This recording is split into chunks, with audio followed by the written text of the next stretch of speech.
جن صاحب اب میں سمجھنا چاہ رہا ہوں کہ یہ ہاؤ ڈیئرنگ واز دس موو جب آپ کے آرمی چیف اور انٹیریئر منسٹر اچانک تہران پہنچتے ہیں. آبویسلی پہلے سے پلاننگ ہوگی. اچانک کا لفظ میں میڈیا کے لیے استعمال کرتا ہوں کیونکہ ہمارے لیے تو یہ اچانک ہی تھا, بالخصوص اس وقت جب کہ 40-45 دنوں سے جنگ جاری ہے اور یہ پہلا موقع ہے کہ اس جنگ کے دوران کوئی سرونگ آرمی چیف تہران کی سرزمین پر پہنچا ہے.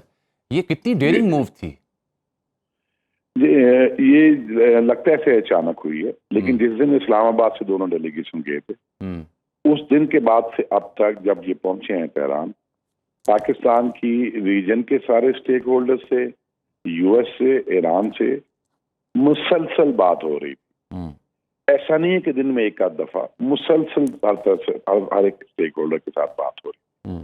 اور کیا کر رہے تھے پاکستان کی لیڈرشپ, وہ کوشش کر رہے تھے دونوں اپنی پوزیشن سے تھوڑا پیچھے ہٹیں اور کچھ ایسا ٹیبل پہ رکھیں جس کے اوپر مزید بات چیت کر کے کوئی راہ ہموار کی جا سکے ایک ایگریمنٹ. تو وہ تو ابھی یو ایس والوں نے بھی ایکنالج کر لیا, اور میں نے بھی 2 دن پہلے کہا تھا کہ اگر وہ گئے ہیں تو وہ ایک رینیوڈ پوزیشن یو ایس کی لے کے ہی گئے ہوں گے, اس کے بغیر نہیں گئے. اور اگر وہ جاتے ہیں تہران اور ساتھ ہی پرائم منسٹر, تینوں امپورٹنٹ ممالک جو ہیں جی سی سی کے, ان کا وزٹ کرتے ہیں, تو اس کا مطلب یہ ہے کہ جو پوزیشن فیلڈ مارشل لے گئے ہیں اسی پوزیشن کے اوپر ان کو بھی آن بورڈ لینے کے لیے پرائم منسٹر ٹریول کر رہے ہیں. تو یہ ایک historical shuttle diplomacy at the highest level, جو کہ ایک بہت بڑا گلوبل تھریٹ اوائڈ کرے گی انشاءاللہ. میں جب آپ سے مخاطب ہوں تو اسی وقت خبر یہ ہے کہ 10 روز کے لیے سیز فائر پر اتفاق ہو گیا ہے لبنان اسرائیل کے حوالے سے, اور یہ امریکن پریزیڈنٹ خود اس بارے میں اتفاق کر رہے ہیں, بتا رہے ہیں کہ وہ لبنانی صدر ہو. جی یہ اچھی ڈیولپمنٹ ہے. اگر یاد ہو آپ کو, آپ کے پچھلے پروگرام میں میں نے یہ کہا تھا کہ یہ اسیس کیا ویژولائز کیا جا سکتا ہے کہ اسرائیل جس ٹیبل پہ نہیں ہے وہ نہیں چاہے گا کہ اس کے فیصلے اس ٹیبل پہ ہوں. تو عین ممکن ہے کہ جب یہ پروسیس بڑے والا چلے تو اس کے ساتھ اسرائیل بھی اپنے نیبرز کے ساتھ بائیلیٹرل ٹریک شروع کر دے. میں نے آپ ہی کے پروگرام جی ہمارے پروگرام میں آپ نے بات کی تھی, بالکل. تو یہ اگر ادھر ہو رہا ہے, اور جو ایران کی ایک بہت بڑی ہی مطلب اسٹرانگ قسم کی ڈیمانڈ ہے کہ سیز فائر اور نارملسی صرف ان کے لیے نہیں, ان کے اتحادیوں کے لیے ہو.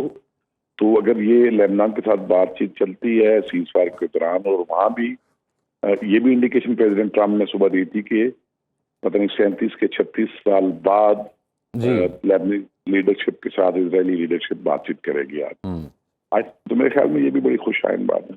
بالکل ٹھیک. اچھا sir, coming back to the previous thing, یہ جو ان کی چاہے وائٹ ہاؤس کے سیکرٹری ہوں یا ان کے ذمہ داران بالخصوص ٹرمپ صاحب, وہ یہ کہتے ہیں کہ Pakistan is the only mediator, so is the case with Iran. وہ کہتے ہیں جی پاکستان کے ذریعے پیغامات ایکسچینج ہو رہے ہیں. یہ جو ریکگنیشن ہے اوور الائنس آن پاکستان, یہ اچانک کیسے ممکن بنایا گیا؟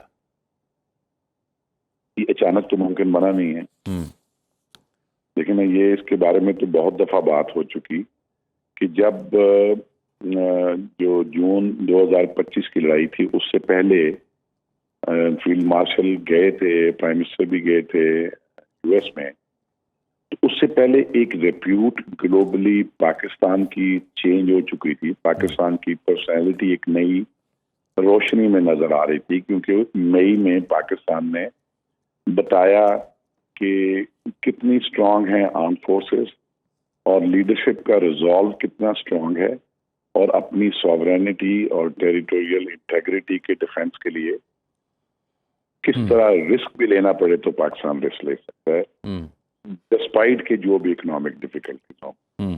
اصل میں ہماری نئی پہچان کی جو بنیادی پہلی وجہ بنی وہ انڈیا پاکستان کی قوم. بالکل ٹھیک, بالکل ٹھیک. اس کے بعد جو رول پاکستان نے پلے کیا جون کی کانفلکٹ میں ایران اور اسرائیل کی, اور جو پریزیڈنٹ ٹرمپ اور ان کی نیشنل سیکورٹی ٹیم کو ریجنل ڈائنامکس, ملٹری یوز کے پلسز اینڈ مائنسز, ریجن کی جو اسٹریٹجک انوائرمنٹ ہیں, جو جیو پولیٹیکل کنٹرولز ہیں, اس کے اوپر ایک لمبی گفتگو ہوئی تھی جس کی وائٹ ہاؤس کی فوٹیجز پوری دنیا نے دیکھی تھی, جس میں فیلڈ مارشل بات کر رہے تھے اور باقی سب